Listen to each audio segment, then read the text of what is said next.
కళకు best friend వినుకొండలో the number 1 opticals Sriranga opticals RTC bus stand ఎదురుగా Jeevalayam complex Vinukonda. Eye checkup కోసం ఇప్పుడే శ్రీరంగ ఆప్టికల్స్ ని సంప్రదించండి.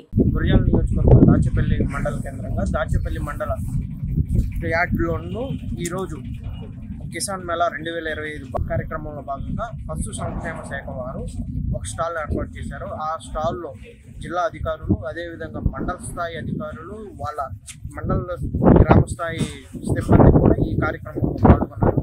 అదేవిధంగా రైతులకు క్షుణ్ణంగా వివరంగా ఎలాగైతే పాల ఉత్పత్తులు, పశువులకు సంబంధించిన షెడ్ కానీ, పశువులకు ఏ దానం వేయాలి, ఎటువంటి గతంలో చేయాలో గతంలో ఎన్నడూ లేని విధంగా ఈరోజు వీడియం ద్వారా వాళ్ళు లింగ నిర్ధారణ కూడా చేయడం వల్ల పశువు లింగ నిర్ధారణతో పాలు ఉత్పత్తులు పెంచి, అదేవిధంగా పాలు ఏ రకంగా అయితే పాలు అమ్ముకోవడం వల్ల ఆ కుటుంబానికి ఆర్థికంగా బలపడతారు.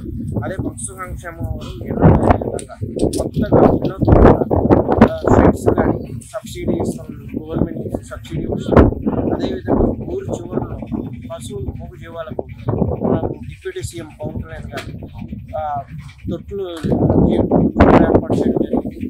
అదేవిధంగా పశువులకు ఏ టైంలో ఏదైనా పెట్టాలి, గవర్నమెంట్ నుంచి ఎంత సబ్సిడీ వస్తుంది, గవర్నమెంట్ నుంచి ఏదైతే ఏం చేయాలో అన్ని రకాలుగా గతంలో ఎన్నడూ లేని విధంగా ఈరోజు ఈ స్టాల్ ద్వారా రైతులకు నేరుగా సబ్సిడీ వస్తుంది, ఏం చేసుకోండి అని చెప్పేసి నేరుగా చెప్తాను జరిగింది. ప్రదేశంలో ఈ షెడ్లో 2016 సెప్టెంబర్ 25 ఆ రోజు ఫ్లడ్స్ వచ్చినప్పుడు గౌరవ ముఖ్యమంత్రి నారా చంద్రబాబు నాయుడు గారు మన దాచేపల్లి గిరిజాలు వచ్చారు. ఆ రోజు సాయంత్రం 4 గంటలకి ఇదే షెడ్లో రాష్ట్ర స్థాయి అధికారులు ఆ రోజు అందరితో కూడా రివ్యూ పెట్టడం జరిగింది. మళ్ళా 9 సంవత్సరాల తర్వాత చాలా మంచి కార్యక్రమం మన ప్రభుత్వంలోనే మళ్ళీ ఇక్కడ జరిగినందుకు అందరికీ అభినందిస్తూ ఎంపీ గారి దృష్టికి విషయం తీసుకెళ్తున్నాం. ఇది గురజాల నియోజకవర్గంలో ఉన్న అధికారులు, మేము అందరం కలిసి ఆర్గనైజ్ చేసిన ప్రోగ్రాం. సో మీరు కూడా మిగతా ఎమ్మెల్యేలు మోటివేట్ చేసి మిగతా నియోజకవర్గాల్లో పెట్టించే కార్యక్రమాన్ని మీరు తీసుకోవాలి. ఈ డిపార్ట్మెంట్ అందరూ మాకు సహకరించారు. బట్ మేమంతా కోఆర్డినేట్ చేసుకుని స్థానిక నాయకులు, కార్యకర్తలు అందరూ కూడా మా గురజాల నియోజకవర్గంలో స్టేట్ లో ఎక్కడ తరగని విధంగా ఒక నియోజకవర్గంలో రాష్ట్ర స్థాయి ప్రోగ్రాం పెట్టడం జరిగింది. మీరు మిగతా మీ పార్లమెంట్ పరిధిలో, మన పార్లమెంట్ పరిధిలో మిగతా ఎమ్మెల్యేలు కూడా మోటివేట్ చేసి ఇలాంటి ప్రోగ్రాం అన్ని అగ్రికల్చర్ మార్కెట్ యార్డ్లో జరిగింది, బాగుంటుందని చెప్పి నేను ఎంపీ గారికి తెలియజేస్తూ, ఇప్పుడు మన స్థానిక ఎంపీ గారి కృష్ణదేవరాయ గారికి, మన కలెక్టర్ గారికి, చైర్మన్ గారికి, రాజశేఖర్ గారికి, మిగతా పెద్దలందరికీ, అదేవిధంగా ఇక్కడ విచ్చేసిన నలుమూల నుంచి విచ్చేసిన రైతు సోదరులకు అందరూ కూడా ముందుగా పేరు పేరున ఉదయపూర్వక నమస్కారాలు. చాలా మంచి కార్యక్రమం, ఇలా మంచి కార్యక్రమం పెట్టారు. వ్యవసాయ అధికారులకి, అదేవిధంగా మన శ్రీనివాసరావు గారు ఇట్లాంటి మంచి కార్యక్రమం పెట్టినందుకు కూడా ప్రత్యేక అభినందన తెలియజేసుకుంటూ, ఇలాగ శ్రీనివాసరావు గారు ఒక్క విజయాలే కాకుండా మిగతా కాన్స్టిట్యున్సీలే కాకుండా రాష్ట్ర వ్యాప్తంగా కూడా ఇలాంటి కార్యక్రమాలు పెట్టి రైతుల్ని ఎడ్యుకేట్ చేయాల్సిన అవసరం అని చెప్పి కూడా మీ ద్వారా తెలియజేస్తా ఉన్నాను. ఎందుకంటే ఇక్కడ అందరూ రైతులే వచ్చారు, నేను చెప్పేది కూడా రైతులకు తెలియని కాదు. కాబట్టి ఇట్లాంటి కార్యక్రమాలు చెప్పినప్పుడు ఏమైందంటే రైతుకి ఆధునిక పద్ధతుల్లో వ్యవసాయం ఏ విధంగా చేయాలని, కొత్త ఉత్పత్తులు ఏమి మార్కెట్లోకి వచ్చినాయి అనే విషయాలను తెలియజేసుకోవడం కోసమే ఇట్లాంటి కార్యక్రమాలు పెడతా ఉంటాం. ఇందాక మేము వస్తా చూసాం, ఒక ఫామ్ పాయింట్ లో వేసి ఒక మోటార్ పెట్టారు. మనం ఎరువులు లేకపోతే మనం మందు కొట్టాలంటే దాదాపు చాలా ఎక్కువ కొట్టాల్సి వస్తుంది. దీని ద్వారా మిక్స్ చేసి కొట్టేస్తే కనుక సుగం పైన ఈ నెల ముందుగా కొట్టే తగ్గిపోయింది అన్నారు. అంటే ఇట్లాంటి ఆధునికమైన పద్ధతిలో వ్యవసాయం, అదేవిధంగా ట్రాక్టర్లు, ఇందాక ట్రాక్టర్ ఒక పెద్ద మిషన్ ఏంటది స్ప్రేయర్ దాదాపు 15-20 లక్షల రూపాయలు పెట్టి స్ప్రేయర్ కొనాలన్నారు. ఆ స్ప్రేయర్ ఇప్పుడు సబ్సిడీ లేదని చెప్పారు. అది ప్రభుత్వం దృష్టికి తీసుకెళ్లి వాటిని కూడా సబ్సిడీ రూపంలో కనుక రైతులకు అందిస్తే కనుక ఉపయోగకరంగా ఉంటుంది. అది కాకుండా మన ప్రభుత్వం అధికారంలోకి వచ్చిన తర్వాత ఆధునిక పద్ధతిలో వ్యవసాయం చేయాలనే ఉద్దేశంతో చాలా చోట్ల ఇస్తున్నాం, మనం రోడ్లు ఇస్తున్నాం. ఒక డ్రోన్ 9 నుంచి 10 లక్షలు ఖర్చు అవుతుంది. దాదాపు 70-80% సబ్సిడీ తోటి ప్రతి మండలానికి ఒక డ్రోన్ ఇచ్చే కార్యక్రమం ఈ ప్రభుత్వం చేసింది అనమాట. ఇట్లా రాబోయే రోజుల్లో వ్యవసాయం మీకు తెలియదు కదా, వ్యవసాయం చేసి గతంలో పొలం చేసి పొలం కొనేవాళ్ళు, ఇవాళ పొలం చేసి వ్యవసాయం చేసి వ్యవసాయ భూమి అమ్ముకునే స్థాయికి ఇబ్బంది పడుతున్నారు రైతులు. ఎందుకంటే నీళ్లు కోసం కాలువలెక్కి తిరగాల్సిందే, కరెంటు కోసం కాలువలెక్కి తిరగాల్సిందే, పండించడం కోసం పొలంకి వెళ్లాల్సిందే 24 గంటలు.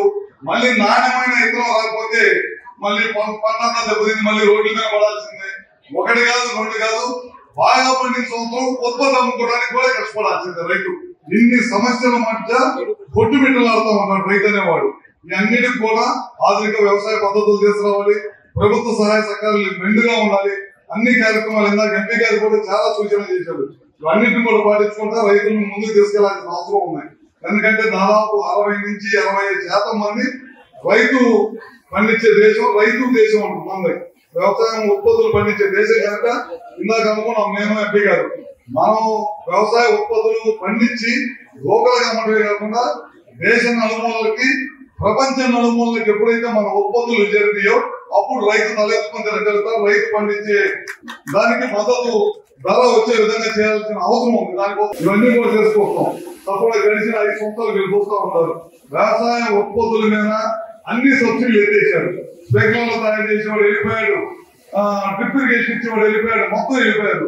కనీసం నాగార్జున సాగర్ కాలువ కింద ఒక్క తట్టెడు మట్టి తీసిన దాఖలు లేవు. ఈ సంవత్సరం మేజర్లే కాకుండా మైనర్లు కూడా మట్టి తీపిచ్చే పుడికి తీపిచ్చే కార్యక్రమం చేపట్టిందని కూడా మీ అందరికీ తెలియజేస్తున్నాం. అదే కాకుండా ముఖ్యంగా మా డిపార్ట్మెంట్ సంబంధించి ముఖ్యంగా ఒక కార్యక్రమం అయితే పెట్టుకున్నాం. కేంద్ర రాష్ట్ర సహాయ సహకారాలు తీసుకొని వ్యవసాయం కరెంటు 9 గంటల కరెంట్ ఇవ్వాలి. దానికోసం ఫీడర్ బైఫర్కేషన్ అని చెప్పి ఒకటి తీసుకున్నాం. RDSS అనే కార్యక్రమం ద్వారా ఫస్ట్ ఫేజ్ కింద కొన్ని గ్రామాలు తీసుకున్నాం.